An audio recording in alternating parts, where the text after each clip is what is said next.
IBPS में vacancy आ चुकी है, यानी कि अगर आप बैंक में जॉब करना चाहते हैं तो आपके लिए बहुत अच्छी वैकेंसी है। मतलब मैं बता नहीं सकता हूँ, इतनी अच्छी वैकेंसी आई हुई है आईबीपीएस की, ग्रामीण बैंकों की।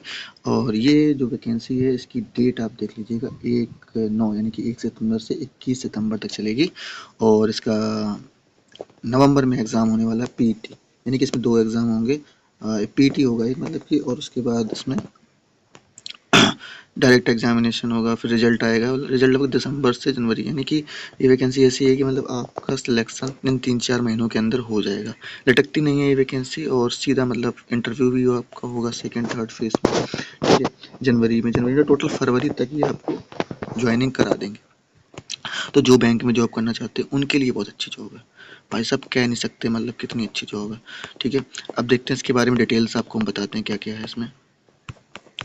तो एक तो आपको हर स्टेट में जॉब मिलेगी, जैसे ये देख रहे हैं, आंध्र, असम, अरुणाचल, चंडीगढ़।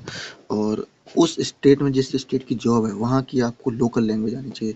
जैसे कि आप असम में जा रहे हैं आंध्र प्रदेश में जा रहे हैं, तो आपको तेलुगु आनी चाहिए, और मतलब कंपलसरी आपको तेलुगु आनी ही चाहिए।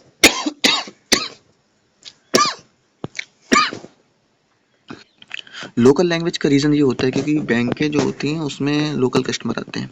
आप भले ही उत्तर प्रदेश के निवासी हों या बिहार के हों, लेकिन आप अगर आंध्र प्रदेश या तमिलनाडु में कर रहे हैं तो वहाँ की लोकल लैंग्वेज आपको आनी चाहिए, क्योंकि जो कस्टमर आएगा वो आपसे इंग्लिश में या आपकी हिंदी में बात नहीं करेगा। ठीक है, तो ये रीज़न होता है, और बाकी कोई रीज़न नहीं होता। बाकी आपको अदर लैंग्वेज, लेकिन अगर आप हिंदी के स्टूडेंट हैं तो आप इन स्टेटों में जा सकते हैं। जैसे आप मध्य प्रदेश में जा सकते हैं, उत्तर प्रदेश में जा सकते हैं, बिहार में जा सकते हैं, झारखंड में, हरियाणा, हिमाचल, या बहुत जगह हिंदी के लिए बहुत ऑप्शन है। और जैसे गुजराती वगैरह है तो आप पंजाबी वगैरह सीख सकते हैं। ठीक है, उत्तर प्रदेश में तो कर ही सकते हैं, उत्तर प्रदेश में उर्दू, हिंदी, संस्कृत ये सब चीज़ें आनी चाहिए। तो लैंग्वेज का सिस्टम आप समझ गए। अब आप देखते हैं आपकी एज क्या होनी चाहिए। एज के लिए हम आपको बता दें कि अगर आप ग्रुप बी में डालें तो 18 से 28 साल, और ये अपना जोड़ लेना दोनों 97 से। और सिंगल स्टेट ऑफिसर के लिए 18 से 30 साल, और ये सारी एजेस लिखी हुई हैं। तो ग्रुप बी में अगर आप कम थोड़ा अपने आप को समझते हैं तो ग्रुप बी में डालिए। आपको एज रिलैक्सेशन भी मिल जाएगा इसमें, ये 5, 10, 3 साल का। ठीक है, तो लगभग आप अगर आप 25, 26, 30 तक है तो आप इसमें फॉर्म डाल सकते हैं। ब्लाइंडनेस आप नहीं होनी चाहिए, क्योंकि कंप्यूटर में काम होता है ज़्यादातर, तो आपको ब्लाइंडनेस नहीं चलेगा। और आपकी लो विजन नहीं होना चाहिए, आपको दिखना चाहिए साफ साफ, बस बाकी कोई दिक्कत नहीं है। आपकी डिसेबिलिटी भी थोड़ी बहुत यहाँ पे चलेगी, बट आँखों का इसमें जहाँ तक पूछा गया है कि वो नहीं होना चाहिए। ठीक है, अब बात करते हैं कि क्या क्या पोस्ट रहने वाली है, किस पोस्ट में कौन सी वैकेंसी अप्लाई करेंगे आप। तो ये देखिए, ऑफिस असिस्टेंट के मल्टीपर्पज़, यानी कि बहुत सारे काम होंगे। आपको ग्रेजुएशन होना चाहिए, और ऑफिस स्केल में भी आपको बैचलर मांगी गई है। साथ ही आपको इसमें एग्रीकल्चर, यानी किसी में भी बैचलर हो, आपने किया हो, तो असिस्टेंट मैनेजर आप स्कूल वहाँ पे मतलब बैंक में बन सकते हैं। जनरल बैंकिंग में जीएम बोलते हैं जिसको, जनरल बैंकिंग मैनेजर जिसको बोलते हैं, उसके लिए बैचलर डिग्री है। और ऑफिस स्केल ऑफिसर सबके लिए दे दी गई है।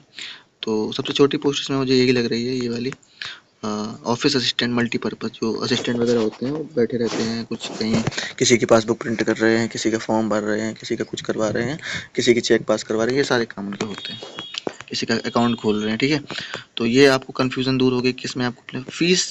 अब आप देखते हैं, फीस बहुत ज़्यादा है, ये तो मैं मानता हूँ भाई, इतनी फीस नहीं होनी चाहिए। 850 रुपये बहुत होते हैं। और मतलब कि ओबीसी में भी, जनरल में भी गरीब होते हैं बच्चे, तो फीस का थोड़ा लेवल अगर दोनों साइड बराबर कर दें या थोड़ी कम कर दें तो चलता है। 850 रुपये देता है। और आपका सिलेक्शन प्रोसेस क्या है, आपके रीजनिंग और न्यूमेरिकल एबिलिटी का एक टेस्ट होगा, 40-40 नंबर क्वेश्चन का, और 25-20 मिनट का होगा। उसके बाद रीजनिंग एप्टीट्यूड आएगा ऑफिसर स्केल के लिए रीजनिंग, और उसमें भी 40-40 मिनट का होगा।